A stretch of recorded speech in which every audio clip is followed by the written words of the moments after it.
సైఫ్ అలీ ఖాన్ ఇంట్లో చోరీ, అతని మీదనే హత్యా ప్రయత్నానికి సంబంధించినటువంటి విషయంలో కీలకమైనటువంటి మలుపు తిరిగింది.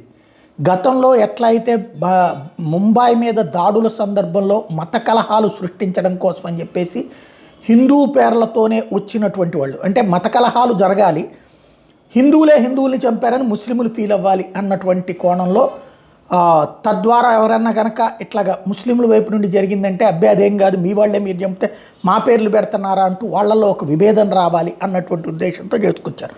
కసబ్ అనేవాడు ఐడెంటిటీ కనుక భారత నిఘా వర్గాలు కనిపెట్టకపోయి ఉంటే అది ఆ రూట్లోనే వెళ్ళి ఉండేది. శాశ్వత చీలిక హిందూ ముస్లింల మధ్య తీసుకొచ్చే ప్రయత్నం సక్సెస్ అయి ఉండేది. అది పక్కన పెడితే అలాంటిదే ఇప్పుడు కూడా జరుగుతూ ఉంది. సైఫ్ అలీ ఖాన్ మీదన జరిగినటువంటి దాడి నిన్నటి నుంచి చర్చనీయాంశమైంది.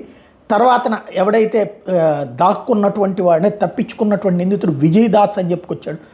ఆ తర్వాత వాడిని 3-4 పేర్లు మార్చాడు. ఫైనల్గా ఆడు దొంగతనం చేయడానికేనే వచ్చాడు, సైఫ్ ఇంట్లోకి చొరబడింది దొంగతనానికేనని పోలీసులు తేల్చారు.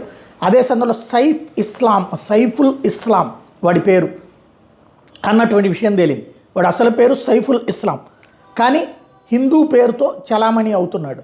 వాడి దగ్గర ఎట్లాంటి డాక్యుమెంట్లు లేవు. బంగ్లాదేశ్ చొరబాటుదారుడు అన్నటువంటిది గ్రహించారు.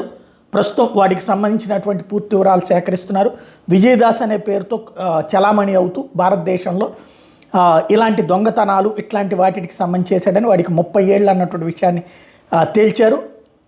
వాడికి ఎలాగ ఆ ఇంటికి సంబంధించినటువంటి విషయాలు ఇవన్నీ తెలిసినాయి అన్న దాని మీద ఇప్పుడు ఇక దర్యాప్తులో తేలుస్తారు.